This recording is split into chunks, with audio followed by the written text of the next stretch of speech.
कि खौफ नहीं जिसे मुरझाने का, हम उस गुल के साथ खड़े हैं। अगली जो लाइन है ना, वो लाइन आपकी तालियों के साथ पूरे दिल्ली की फजाओं में जानी चाहिए, अपने राजमहल में सोने वाले मोदी जी तक और अपने शीश महल में सोने वाले केजरीवाल तक, दोनों तक जानी चाहिए कि खौफ नहीं जिसे मुरझाने का, हम उस गुल के साथ खड़े हैं। खौफ नहीं जिसे मुरझाने का, हम उस गुल के साथ खड़े हैं। कैसा भी दौर आए लेकिन हम राहुल के साथ खड़े हैं। मैं चला हूं राहुल गांधी के साथ कन्याकुमारी से कश्मीर तक। मैंने उनके पांव के छाले देखे हैं। मैं उन पांव के छालों की याद दिलाते हुए आपसे कहना चाहता हूं कि अगर इस बात पर ईमान रखते हो कि मजदूर का पसीना सूखने से पहले उसकी मजदूरी उसे दे देनी चाहिए, तो मैं आपसे राहुल गांधी की मजदूरी मांगने आया हूं। और वो मजदूरी है अनिल भाई को अपना एक एक वोट देकर के हाथ के पंजे के सामने वाले बटन पे 5 तारीख को अपना एक एक वोट देकर के इन्हें विधानसभा पहुंचाइए। आपका दिया गया एक एक वोट सिर्फ अनिल भारद्वाज को नहीं मिलेगा, मोहब्बत के उस मसीहा को मिलेगा जिसका नाम राहुल गांधी है। आपका दिया गया एक एक वोट सिर्फ अनिल भारद्वाज को नहीं मिलेगा, इस देश में डॉक्टर बाबा साहब अंबेडकर के संविधान के सबसे बड़े अगुआ मल्लिकार्जुन खड़गे जी को मिलेगा। आपका अनिल भारद्वाज को दिया गया एक एक वोट सिर्फ इनको नहीं मिलेगा, इस देश में महिलाओं की सबसे बड़ी आवाज प्रियंका गांधी जी को मिलेगा। आपका दिया गया एक एक वोट सिर्फ अनिल भारद्वाज को नहीं मिलेगा, इमरान प्रतापगढ़ी पे आपका एहसान होगा। यह कहने के लिए आपके बीच में आया हूं और आपसे गुजारिश करता हूं कि इस बड़ी लड़ाई में आपको चुनना पड़ेगा। और अकलियत के लोगों, खास तौर से मेरी एक बात सुनना और जाना, तो रात को जब सोने लगना अपने तन्हा कमरों में, तो याद करना कि एक 35-36 साल का लड़का आया था, एक बात कह करके गया। आप पिछले 3 बार से केजरीवाल को वोट देते आ रहे हो, लेकिन जब जब आपको जरूरत पड़ी केजरीवाल कहीं नजर नहीं आए। क्यों? क्योंकि उनको पता है कि आप थोक के भाव वोट दे दोगे। मैंने एक फिल्म देखी थी, उस फिल्म में एक डायलॉग था कि आग को पानी का डर बना रहना चाहिए। आपने वो डर खत्म कर दिया। आपने उनको ये एहसास दिला दिया कि आप दिल्ली दंगों पे बोलो या ना बोलो, हम तुम्हें वोट देंगे। आपने एहसास दिला दिया कि जब बिल्किस के बलात्कारी रिहा किए गए और मीडिया ने मनीष सिसोदिया से पूछा कि आप क्या बोलोगे, तो उन्होंने माइक अपने सामने से हटा दिया, लेकिन फिर भी आपने उन्हें वोट दिया। आपने उन्हें एहसास दिला दिया कि आप संभल में लाशें बिछी रहेंगी, आप नहीं बोलोगे, हम फिर भी आपको वोट देंगे। और दलित भाइयों, आपने एहसास दिला दिया कि हाथरस में दलित बिटिया के साथ बलात्कार हुआ, अरविंद केजरीवाल कुछ भी नहीं बोलेंगे, लेकिन फिर भी आप उन्हें वोट देंगे।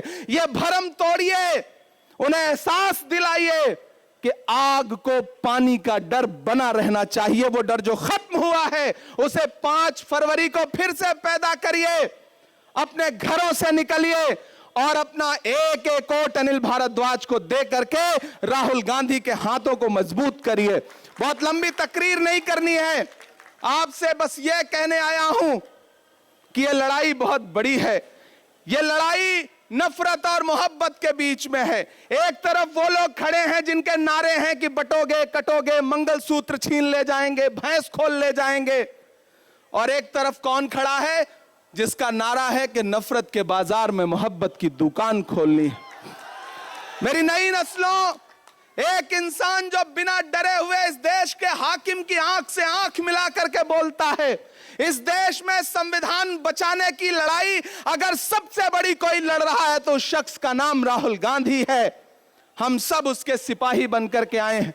मैं कोई बहुत लंबी तकरीर नहीं करूंगा, सिर्फ 4 मिसरे पढ़ूंगा, वो हक भी पूरा हो जाएगा जो आप सुनना चाहते हैं। माइक थोड़ा बेहतर कर दें। कहां है माइक? थोड़ा बेहतर कर दें। नहीं हो सकता? जैसे अरविंद केजरीवाल की खांसी सही हो गई, वैसे माइक भी सही हो सकता है भाई। थोड़ा सा बेहतर कर दें अगर हो सके तो। मैं सिर्फ 4 मिसरे पढ़ता हूं साथियों। कि खौफ नहीं जिसे, थक तो नहीं गए?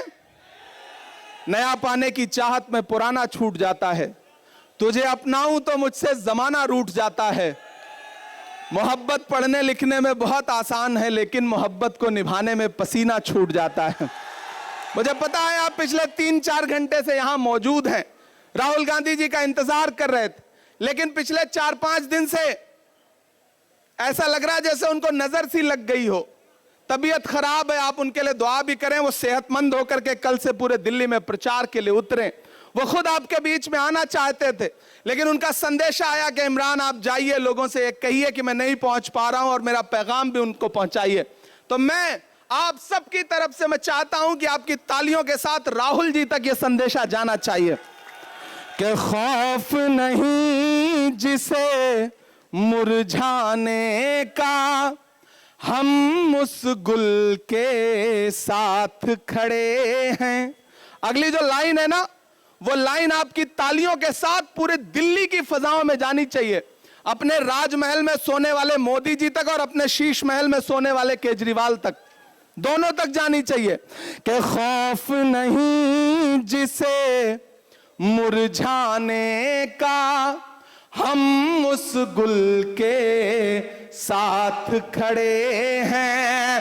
खौफ नहीं जिसे मुरझाने का, हम उस गुल के साथ खड़े हैं। कैसा भी दौर आए लेकिन हम राहुल के साथ खड़े हैं।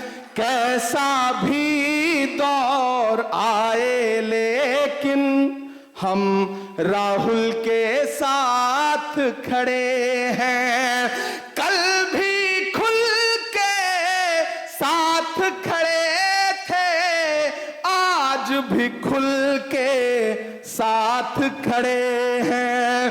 कैसा भी दौर आए लेकिन हम राहुल के साथ खड़े हैं। सदर बाजार वालों, यह लड़ाई बुजदिलों और बहादुरों के बीच में है। एक तरफ वो बुजदिल हैं जो कभी आपके किसी मुद्दे पर नहीं निकलते, चाहे उन्हें झोली भर भर के वोट दिया हो आपने, और एक तरफ वो बहादुर खड़े हैं जिन्हें आपने वोट ना भी दिया हो तो आपके हर मुद्दे पर बिना अपनी जान की और बिना अपनी जिंदगी की परवाह किए हुए खड़े हैं। इसलिए आपको चुनना है कि आप बहादुरों के साथ खड़े हैं या बुजदिलों के साथ खड़े हैं। आपको फैसला करना है कि आप भाजपा और भाजपा के दोस्त केजरीवाल के साथ खड़े हैं या राहुल गांधी के साथ खड़े हैं। यह फैसला आपको करना है। यह मैं आपसे गुजारिश करते हुए आपसे विदा लूंगा और यह कहूंगा कि अनिल भारद्वाज साहब को चुनाव जिता करके असेंबली पहुंचाइए। मैं आपसे वादा करता हूं कि यही आपका शुक्रिया अदा करने के लिए इमरान प्रतापगढ़ी भी आएगा और राहुल गांधी जी भी आएंगे, ये हम आपसे वादा करते हैं। बहुत शुक्रिया, बहुत मोहब्बतें, आपने बहुत सारा वक्त दिया है। बहुत शुक्रिया काजी साहब का, देवेंद्र जी का, और खुसूसी तौर पर वाहिद कुरैशी साहब और उनके साथियों से भी मैं कहूंगा कि इस चुनाव को मजबूती के साथ अनिल भाई के लड़ाइए। बहुत शुक्रिया, बहुत बहुत शुक्रिया।